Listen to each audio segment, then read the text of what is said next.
to the December 3rd, 2012 meeting of the BUHS number 6 board, convening at 7 o'clock. This is probably the first time since I've been doing this that we've been exactly on time. So 6:59 by my okay. We're off and running. 7 o'clock. For some of us, this is our fourth meeting, school-related meeting of the day. So, Ruth, hang in there. Okay. We'll start off. I would just like to have a short moment of remembrance for Gary Blomgren, art department head here and a treasured member of our BUHS community. Gary's been here a long time, and I think if you've been following since his passing in the Reformer, the letters and the comments that have been coming from former students and staff from all over, it's just amazing the impact that he's had on a lot of young lives and on the people that he's worked with. And it's a blow to BUHS, but we need to remember his tremendous contribution and honor that. I'd like to just have a moment of silence.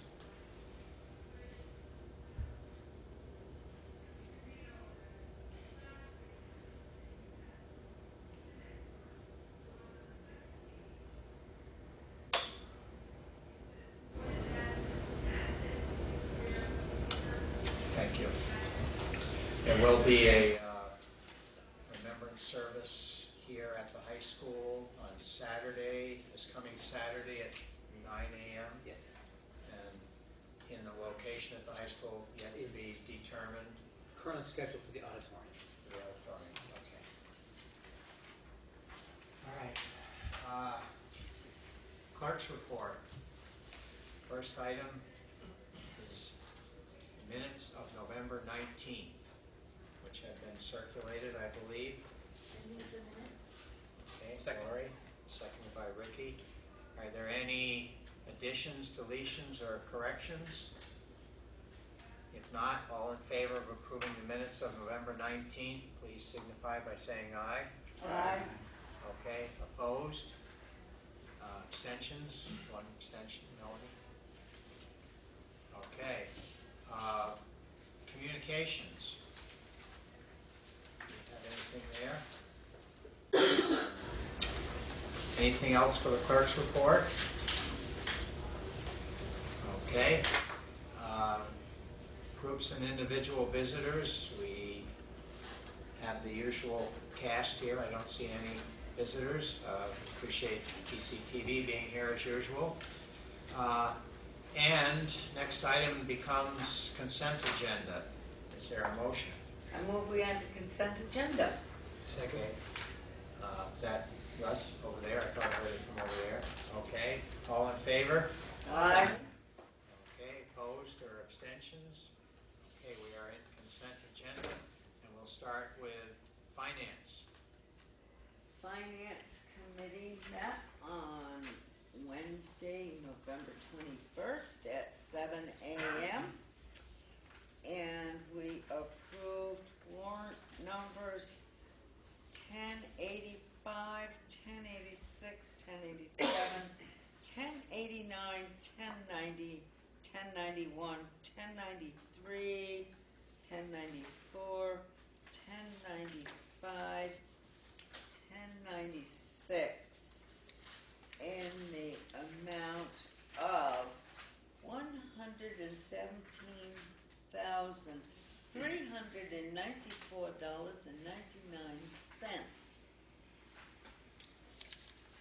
And then we approved payrolls, the payroll date of October 5th in the amount of $526,350.73, and the payroll of the 19th of October in the amount amount of $495,891.76. And then this evening, did we do anything else of any import at that meeting? Well, yeah, we had based on a question that had come up at a prior meeting, a printout from Jim on all the various dues and memberships that make up our budget. And so it was the first time we've seen everything outlined, all the various memberships. Some of us had, we keep seeing bills, for membership and this and membership and that. So it was all consolidated so we could get a better idea of all the things that we need to be members of. That was the only other item that I had. Okay. And then this evening, the Finance Committee met at approximately 5:30 and discussed and had a vote on the negotiated tuition rate for the Guilford Town School District for grades 7 and 8 for a 3-year period. And we voted to accept the recommendations that were given to us by Mr. Kane, and I can read through all those if you desire. Well, we will. It is on the agenda. Okay. Or Okay. under new business, so we we'll can save you probably. just suffice it to say that we the motion was made by myself and seconded by Ms. Cartwright and voted in the affirmative by the committee to accept these recommendations with the addition that the second and third years be tied to the NEEP index. That's the New England Educational Economic B.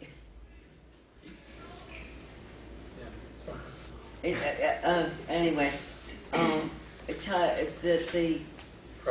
the percentage of increase for years 2 and 3 be tied to that index, so that they would have something to go on as to what their increases might be.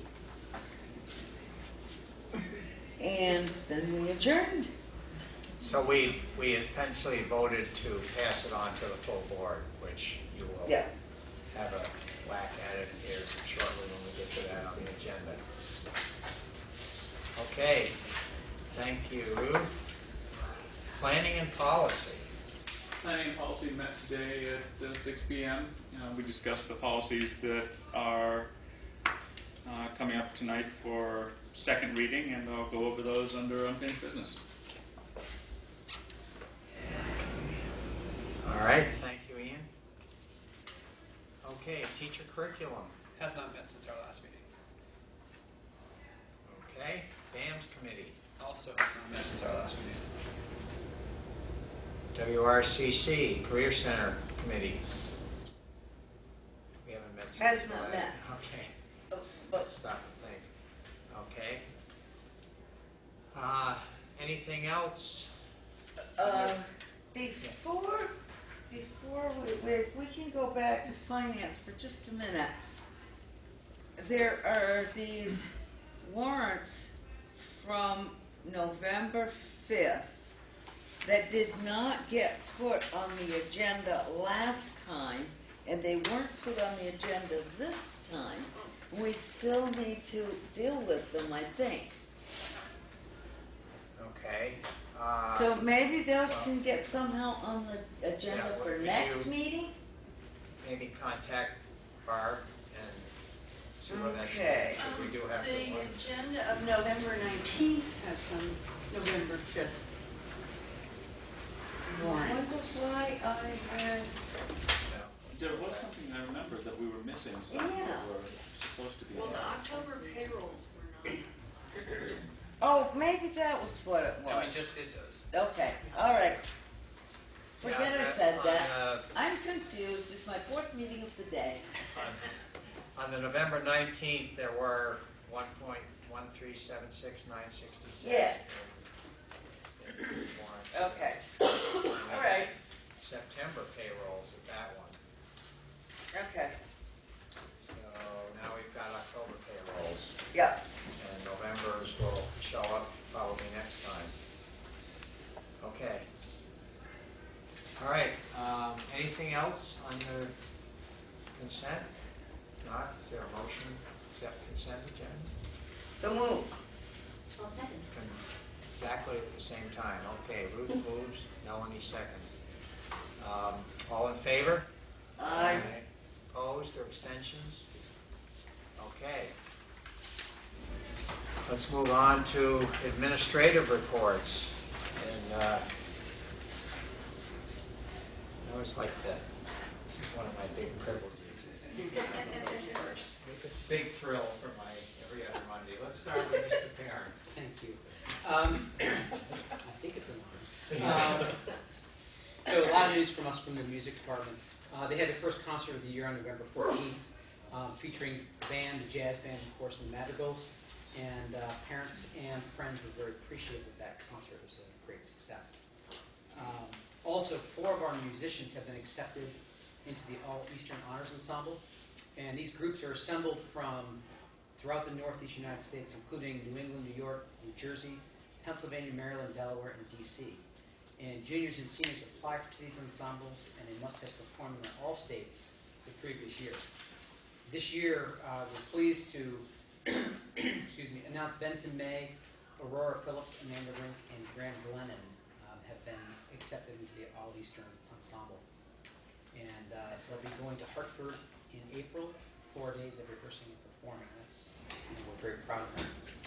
Also, this year's musical will be Gypsy, and it hasn't been performed at VOHS since 1990, but it will be February 14th through the 16th, and auditions are starting for that next week. Our fall sports kicked off Monday. You may remember the thrilling basketball season we had last year with the boys. I'm hoping for a better outcome this year from both the boys and the girls. We're very excited for the teams. A lot of participants in all of our sports, so we're glad to see that. I also have copies of our newsletter to distribute to board members who don't get it mailed. And this is the third one that Andrea Goggin, who works with Kate Margaitis, she's taken over the layout and design of this, and she's doing a great job with it. And we're working hard to get teachers to submit interesting articles for that, and she's proud of that work. As Woody mentioned at the beginning of the meeting, we've had a tough week with the loss of Gary Blomgren, and I just want to recognize the hard work that our counseling department did. They were able to receive the sad news. We organized a method to let teachers and students know within a few minutes. It happened in the middle of the day, so we had to be a little creative. And then our art teachers, we actually asked them to join us separately. And our counselors went out and covered art classes until we could organize subs. And so I want to recognize the work that the counselors did then, and also working with students throughout the day. They did a fantastic job. The other person who did a great job is one of our paras, Paul Rounds, who is responsible for organizing substitute teachers, among his other duties. And he also did a phenomenal job of helping us juggle personnel. So I just want to recognize those people, and obviously I hope we don't have to do that again for a long time. And that's it. Did you say the musical is February 4th, 14th through the 16th. 14th to the 16th? Okay. So you can make it a Valentine's thing. Yep. Don't want to miss that. They're tremendous. They are. All the productions are, but the musical in particular is the highlight of the year, I think. Okay, thank you. Any questions? Who's Mama Rose? do you know who's I believe it's Annie Cartwright. And what about Chip? Oh no, they haven't auditioned yet. They have an audition. But I know she's. I know she's. roll that back. Leave this room. Well, no, because It's a little late. I was going to say who the other people were too. So the whole cast. No, I know that she's been great, and she's a senior this year. So but who knows? That's a great point. I really don't. Sorry about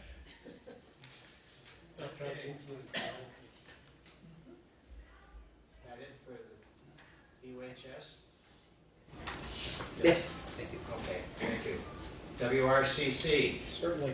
I'd like to just highlight our horticulture teacher, Sam Rowley, and our forestry agricultural teacher, Dennis Hamilton. Both of them have been in the newspaper lately concerning their welding classes that they've been teaching, and also the horticulture classes been helping out down at the Larry Farm down here, helping the youth agricultural to get their stuff together, and the farm to plate folks to get their harvest out to the community, and it's just kind of part of the general stuff that goes on in the food center all the time. It's a really short report. Okay, well, we ought to mention too that we did have our legislative luncheon today. We had 6 or 7, there were a couple came in late. I think 6 is where we 6 legislators here, and we had a tour of the Career Center, which I think was, they were quite impressed with, and I think it was a useful time spent taking them on a tour up at the TIC and some of the programs here. And then we had a discussion which centered around the challenge of competition for students, if you will, of doing what's best for the kids and giving all kids from every area an opportunity to be part of the Career Center, but realizing that sending schools are negatively impacted in terms of their student population when they're sending some of their students here. And it's been an ongoing challenge. I don't know if any great solutions came up today, but I think the legislators have a little better feel. I think it was a great discussion, and it was the first time that many of them have actually been in the building to take a look around, so it was eye-opening for them. And we have at least one local legislator on the House Education Committee. It's a challenge, but they were very receptive, and I think they enjoyed the tour and the lunch provided by the culinary program. It's excellent as usual. Okay, thank you, Ingrid. We also had our fall concert last week, and it was amazing. I usually tell the parents that if you sit and close your eyes and listen, you wouldn't know that these were middle school musicians performing. And afterwards, a number of them came up to me and said, "That is so true. They really are outstanding," and it's a total tribute to our entire music department and the kids who work very hard for the teachers. It was great. Our classes are going very well. Teachers are working very hard, as are students, and things seem to be moving along. Last Friday, 12 teachers and I, along with Lyle Holliday from Central Office and Wendy Cohen, who is our designated DA coach, participated in an all-day assessment of FAMs as required by the DOE. We're using a software program called the Green Mountain Star. There are 52 indicators we had to assess ourselves by as standards, and then from those choose a small number from which we will write a plan. We spent the entire day getting to 6 indicators, and we did do that. It was a very good session, a lot of quite good thinking that people brought to the table. Between now and next May, we write our plan, so we have plenty of time to do that. But to get to that plan, we first have to identify the particular indicators that we will focus on. And I was very pleased and very proud of the work that people did. It was not easy work coming to the table and acknowledging a variety of perspectives and being willing to listen carefully to all those perspectives and change one's mind even in the middle of something because someone made such a strong case about something. So it was very, very, very good work. Felt very good about that. Excuse me, did you say that was done with students? No, it was done with 12 staff members. Right, right. And they, well, it could have made sense with kids too, but they're all members of our school-wide school improvement team / action plan committee. So that's the reason that it was that group of individuals. Bryn Tucker, who's the district data coach, joined us, and as I said, Lyle Holliday and Wendy Cohen, who's been appointed to the position of coach for this process. It's a statewide process. I think most of the 73% of schools that did not make AYP are working through some bit of this process, less or more, depending on where they're at. And it was our turn to start the work. We've been working on it as a faculty for the last 2 months through faculty meetings. Anyway, that's all. Thank you. Oh, one more quick thing. Every 3 years, our BEAMS program is evaluated on site by a team that the State Department assigns to our school. And our site visit is this coming Thursday. They will look very closely at our program, at all of the component parts, and eventually write us a report about it, which I will share with the board when that comes back to us. But it's a very thorough, intensive review of our program. That's happening this week. May I ask what the acronym is? BEAMS. It's our after school and summer program. It actually, the acronym is Brattleboro Enrichment at the Middle School. We never say that though. So do a lot of high schools have this? A lot of middle schools have this? The BEAMS program. The schools that were successful in securing a 21C grant have after school or summer programs. Not all schools apply, and not all applications are funded. Some are funded in whole, some in part, some not at all. I really don't know what that number is statewide.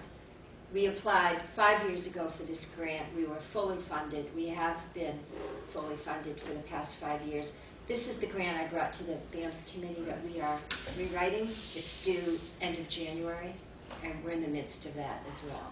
I guess my point was I thought it was somewhat innovative and rare, and it just, I was kind of shocked that they have a body that's going to come and evaluate something that I thought that we almost had that we developed ourselves more or less.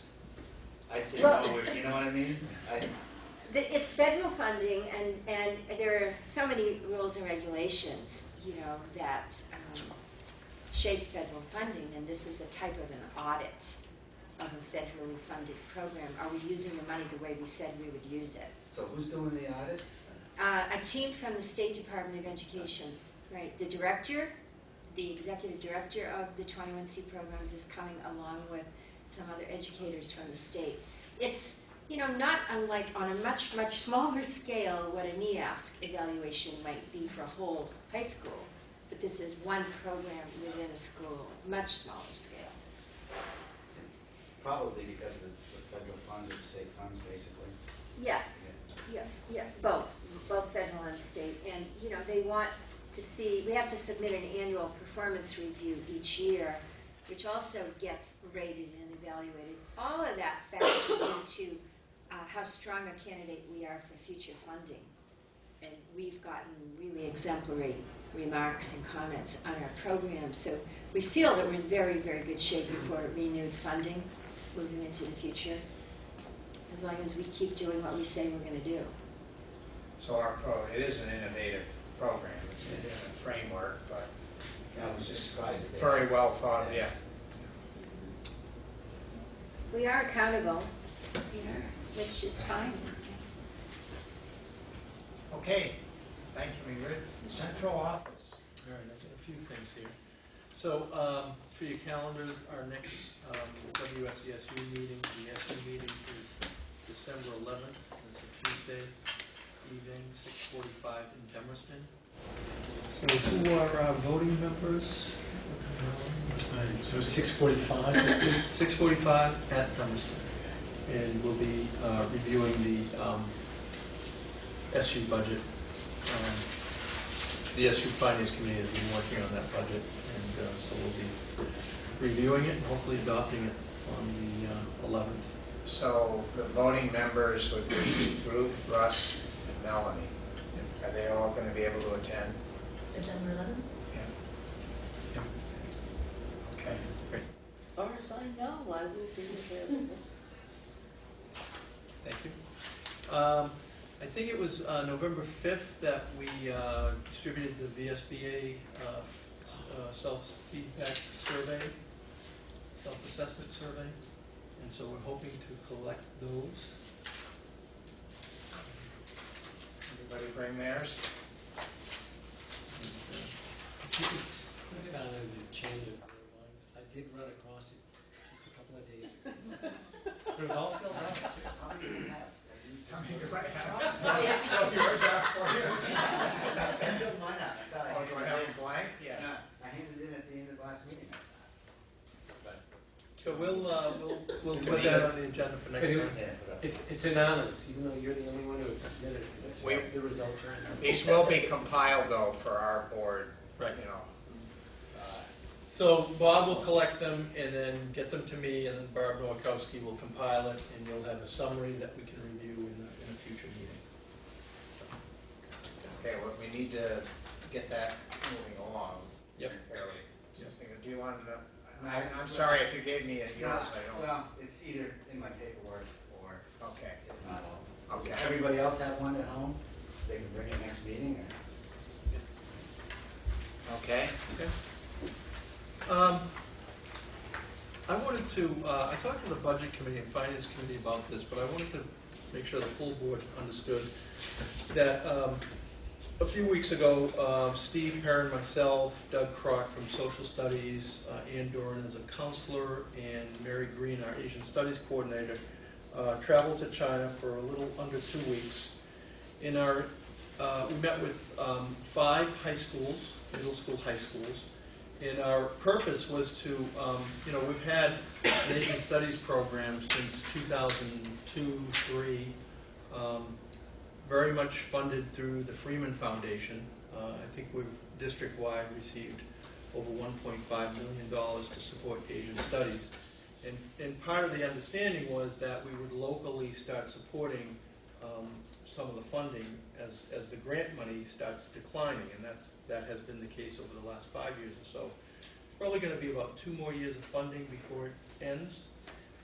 The funding has provided language instruction at the elementary level, formal language instruction at the high school level, cultural experience for elementary schools, and a big part of that has been the student exchange programs.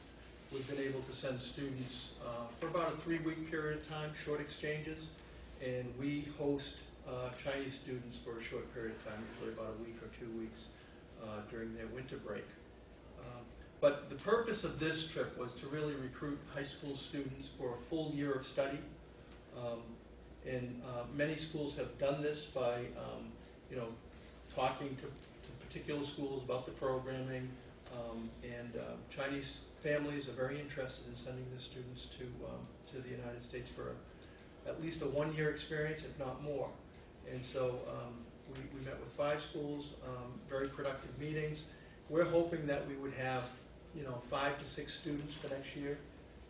It's a tuition-based program, so the tuition is coming into the high school and career center funding revenue as part of that. And it will really allow us to keep the grants going, keep the exchanges going to allow our students to be able to go to China, for a short period of time. In some of these schools, they were really interested in having our students and staff go for longer periods of time, maybe a semester or a year. So it's a great opportunity for our students. But one of the reasons why I wanted to talk to you about this is when we were discussing the programming, I think a big interest to the Chinese delegations were the dual enrollment program that we have. And I've talked about this in the past, that we have right now 34 courses that are dual credit, college credit, along with high school credit. But what I'm passing around here tonight is the latest dual enrollment credit transfer list from colleges.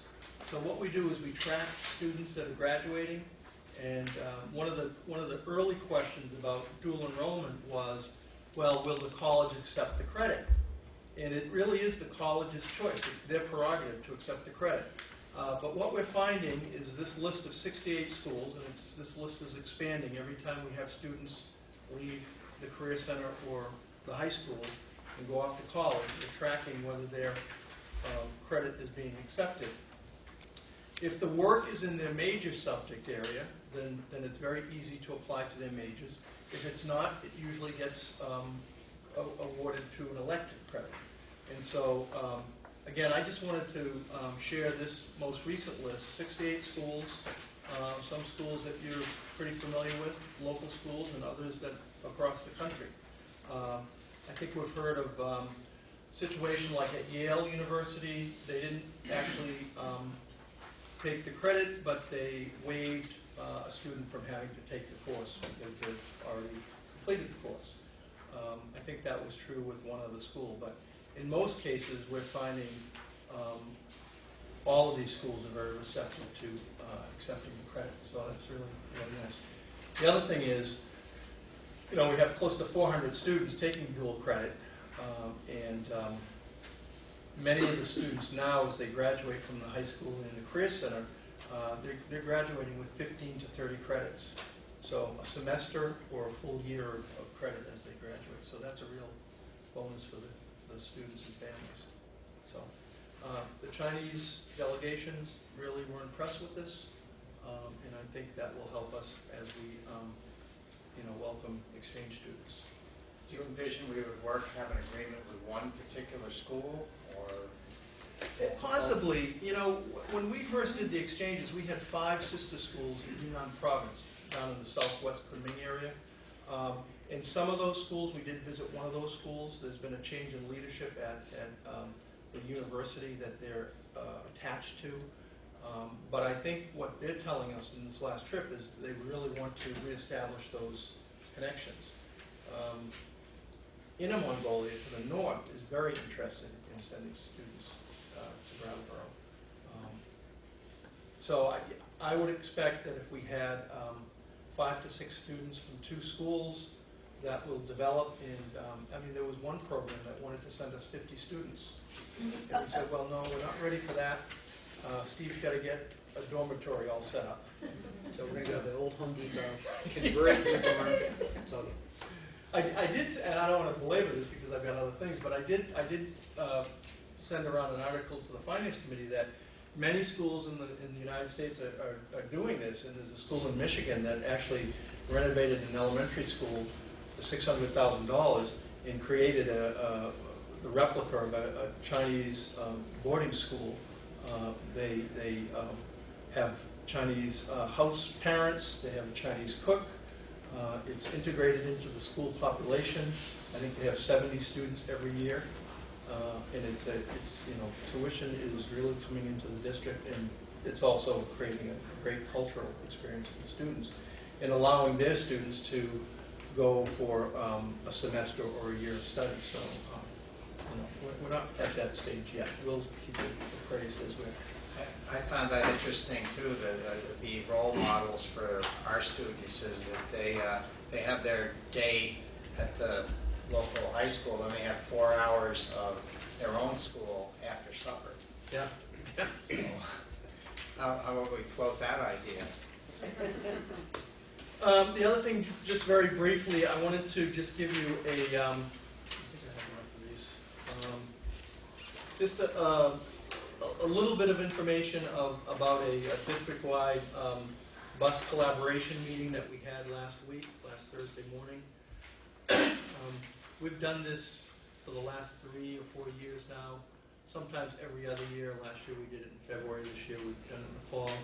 And it's really a good opportunity for our administrative staff, principals, assistant principals, counselors, to work with the bus drivers from First Student and the Guilford drivers, just to kind of make sure we understand the expectations of what's going on buses and behaviors, and acknowledge really good behaviors as well. So the agenda just outlines the 2-hour session, and then on the back, I just put one page of one of the things that we're working on in terms of developing lesson plans. A lot of this is more germane to elementary and middle school, and the drivers and the school staff will receive all of the information that they created that day, and I think it will help them with their planning. I do want to acknowledge our administrative staff and counselors. They did a great job. It's very helpful when our school personnel are working with the bus drivers, because we know bus driving is a really tough job. It's a critical job in terms of the safety of our students and kind of setting the climate for the day and getting kids home safely. And we have a really dedicated crew of drivers, but they really do need the support of our administrators, and that was very obvious and evident last Thursday morning. So,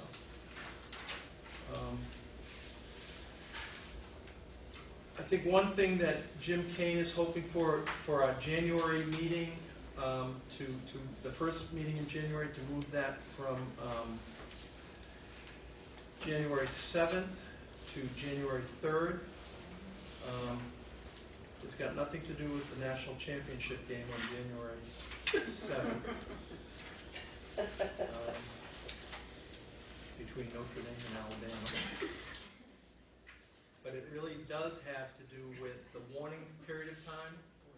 By the time we warn the budget and all of the articles for the annual meeting, we just feel that January 7th is cutting it too close. So if you could look at your calendars and make sure that January 3rd is, you're okay with that? So it would just be the one that budget meeting that we were talking about having both of those? No. So maybe, okay. Yeah.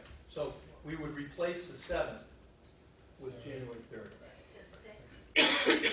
Right, at 6 would be, I think almost everybody was here when, maybe Melanie, we discussed it, finance. Public budget review at 6. And then the board approved the budget at 7.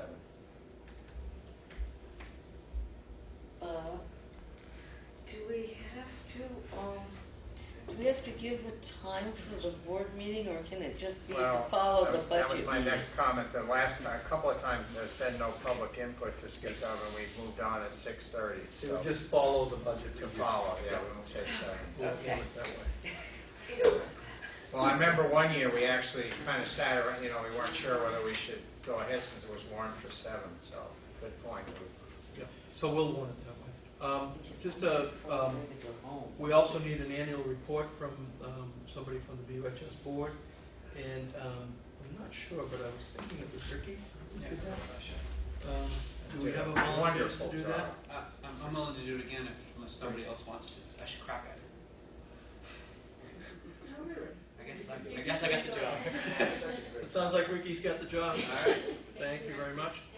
And the last thing I have, and it will be brief, but you really do need to do this and turn it in.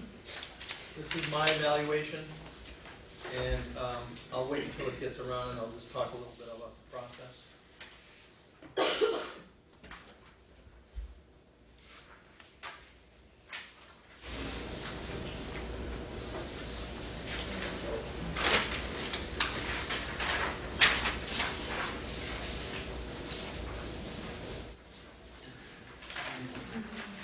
So this has kind of a rating sheet on the front.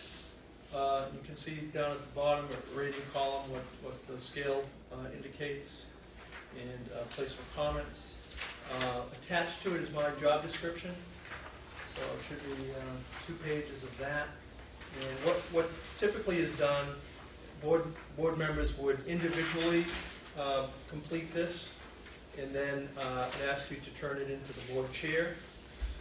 Bob will then get it to Barb Nowakowski, and she'll compile it. What happens is, once it's compiled, I have a chance to meet individually with each board to go over the summary. And then what happens is they all get compiled into one SU document. So the Finance Committee, the SU Finance Committee, gets all that information. So I'm hoping that you'd be able to do this and get it back for the next meeting, along with your VSBA survey. Can I ask, is there a reminder in your own business or something like that? For these, yeah. Yeah, for this and Yeah, for both I of will. those. Not that I will remember. Unfinished business for the next morning. Yes, it's a reminder about remembering. This looks like a slightly different format. Yeah, well, I was just thinking about that. Last time we did it, we did the 360 feedback survey, and it's fine, but it just didn't really hit my job description as closely. Previous to that, we've always used this format. So I thought last year, or it was actually 2 years ago, principals had done the 360 feedback survey, and I thought, it'd be a good thing for board members to do for me. And I think as you compare it from document to document, it's pretty similar, but I think this would give you a little bit more background in terms of the job expectations as opposed to the 360 survey. That was a little difficult to fill out, I recall. Okay, so by the next meeting, we'll turn these in. Two things to turn in. Okay. Thank you. Is that it, Ron? Yeah. Okay. Let's see. I covered everything except the board chair. One of my items was, again, the VSBA survey. And then just briefly, last week, Margaret Atkinson, who's chair of the town school board, and myself and Jim Kane met with the Brattleboro Town Finance Committee, which they periodically invite us to come by and talk to them about what we're up to and our plans and capital items and so forth.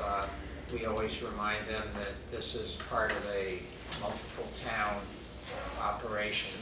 However, we do, it's good communication, so they kind of know what we're up to. And so we did that last week, and that was a good sharing of information, I would say. And that's it for my report. So we move on to unfinished business. And item A, policy review. Mr. Ian. We have 5 policies that are up for second reading. The Planning Policy Committee is prepared to pass 4 of those on for final approval at our next meeting. E1, fiscal management and general financial accountability. E12, electronic communication use and retention. F15, student publications, and F22, student assessments.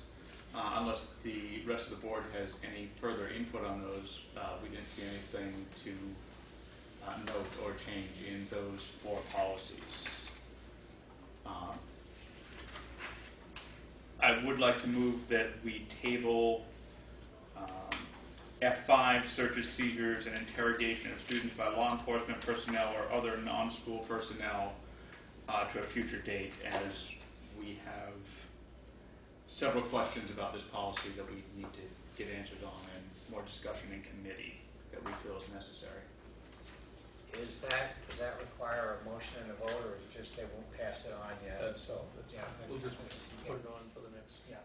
whenever you're ready to.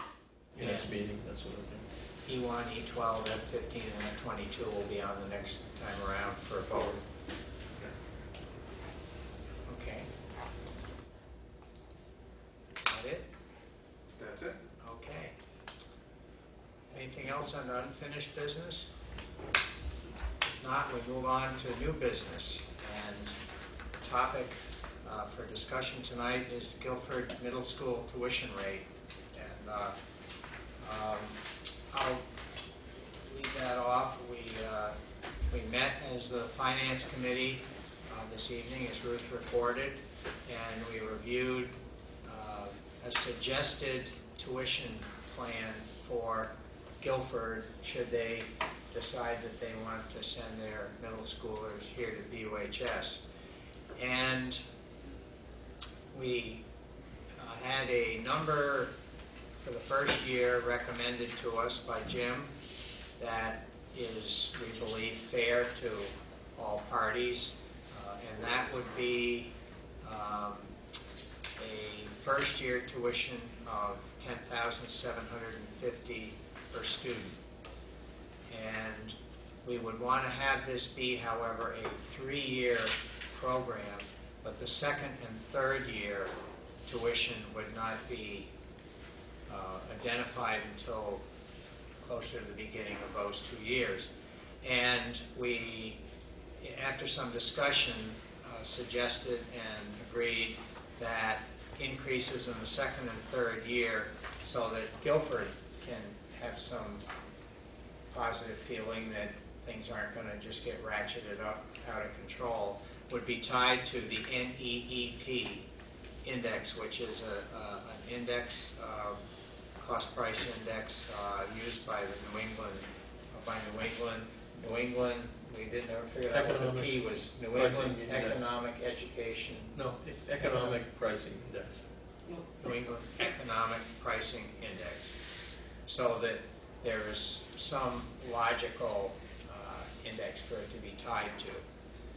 And so we also want to have a clause in there that regarding intensive needs students, obviously those need to be addressed separately, and they would be paid for by the Guilford Town School District for the intensive needs students, if there are any. And so what we would like to do is have the board's approval to move this to a discussion with Guilford. We will draft an agreement and will be reviewed by legal counsel. Make sure we're squared away there. And then we would present that to Guilford as what their rate would be should they decide to join our BAMS organization. Not join our organization, but send their middle schoolers to BAMS. So that would be for a minimum of 3 years. Right. Now, anybody else that was at the meeting, did I cover the main points pretty well? Yes, I think very well. It was historically the NEEP index has been in the range of 2.13%, so it's pretty well tied to inflation. So I think it's a good thing. And the other thing would be transportation. Obviously, would still be a responsibility of the town of Guilford for those students to come to BAMS.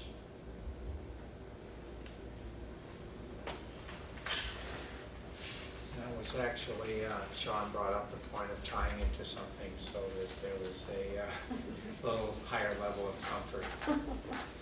Not that the good folks in Guilford would doubt our increases, but so. You're looking for a motion? Yes. Oh. Okay. Can we accept the, or We propose to Guilford, I guess would be the best way. propose to Guilford to enter discussion though, isn't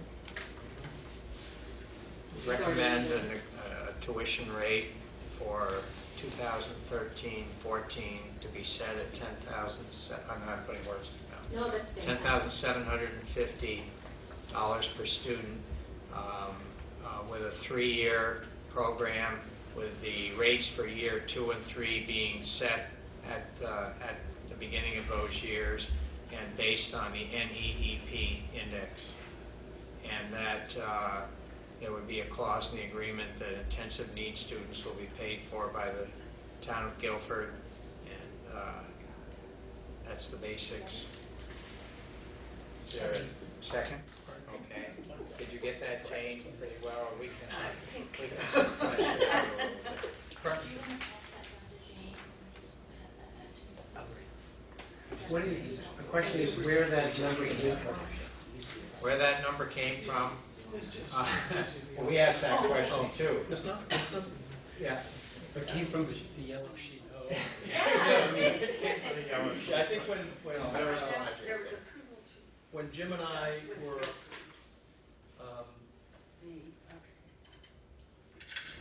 when it was asked of us in terms of the district, what would be reasonable, we looked at the factors that were impacting their budget, and then came up with a figure that would be something reasonable for the 21 students that they would be tuitioning. That would be a revenue of $225,000 to the district, and we felt that that figure was something that they could work out based on the modifications of the budget and program if they eliminated their 7th and 8th grade program but tuitioned them to BAMS. So we looked at a range of tuitions, and we thought that was, for the first year, that made the most sense in terms of the revenues coming in and the cost to their district. So do we have a standard tuition rate for other students at this point? There's the average high school tuition rate, and there's the average middle school tuition rate that's set by the state. Mm-hmm. So a place like Dover is probably going to be paying a little bit more than that. And I think the fact that they're a member district, we felt that that was important to recognize that. As a finance committee, we felt comfortable that, and Guilford should too, that Ron and Jim are looking out for the interests of both parties. So it's not like one side just negotiating and trying to get the best possible deal they can get for themselves. This is a number that works for both. And end of the day, the most important thing is what's good for the kids, and hopefully that'll be attractive. So was there a second? Did I miss a second? Yes, I second. Okay. All right. Any further questions, discussion? I think it would be something that would be a mutual benefit to both, to BAMS and to Guilford. I really feel that, and I think that the rate that's been proposed is a very fair one on both sides of things. And I think it's a good offering for everyone. A representative from Guilford is feeling positive about it. That's right. Good. Okay, we're ready for a vote then. All in favor? Oh, just one other comment. I think we already established in an earlier meeting that this influx of students is not going to be an undue strain on facilities, or it's well within the capacity of BAMS. Yeah, Ingrid did outline that during the meeting, and the class size would only increase next year 1.25 students per class. So it is, it's a well thought out thing. Guilford students come in quarters. Yeah, yeah. BAMS Which won't miss quarter a of each we assign to which class? BAMS won't miss a step, will you? Keep moving forward. We'll be just fine. Okay, any other comments or questions? If not, all in favor? Aye. Opposed? Abstentions? It's unanimous. Okay, so the next step, Dr. Staley, is that we need to pass that along to Guilford. Yep, we can do that. Okay. And they will continue to have meetings. Their board is discussing this at just about every meeting as they develop their budget. And then I know that they will have further parent meetings and community meetings. But it will really be decided on the town meeting March 5th in Guilford. It won't be a special election, it'll just be. It'll be a special article Yeah. for their March 5th town meeting.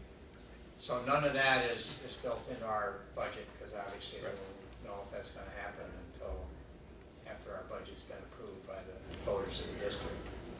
I've been to a number of the special meetings, or the parent meetings, and also the board meetings that I'm able to attend when we don't have meetings, and it's been a very interesting discussion. So I think it's going to be taken as a very serious question, and let's hope for a positive outcome. Well, there will be no matter what, so. Well, the Guilford school board meetings, at least, I don't know about the other meetings you referenced, are on BCTV. Yeah, oh, yeah. If Right. people Right. catch it. Guilford school board meetings won't be BCTV. Lori, only one was. Oh, It's one not a was, I saw it. That was the special meeting, and then, I'm not supposed to talk, but I filmed. I filmed the BCTV filmed the special meeting and then the subsequent board meeting because BCTV was already there. And if they do if the school board does a special meeting specifically on this topic, BCTV will try and get that broadcast. But it's not a regular broadcast of their school board meetings. Thank you. I have just an order question related to if Guilford decides to do this, will we have to have some sort of special amendment to our budget related to this tuition increase, or because we already tuition students in, it's not, wouldn't be that big of a deal? Like, would we have to do some sort of special amendment to our budget? no, it would be additional revenues that come in, and as Jim does, when we look at revenues and looking at a fund balance, you as a board would decide what to do with next year's fund balance applied to programs and also, to defray taxes. All right, just curious. And it would be a nice position to be in. Yeah. Okay.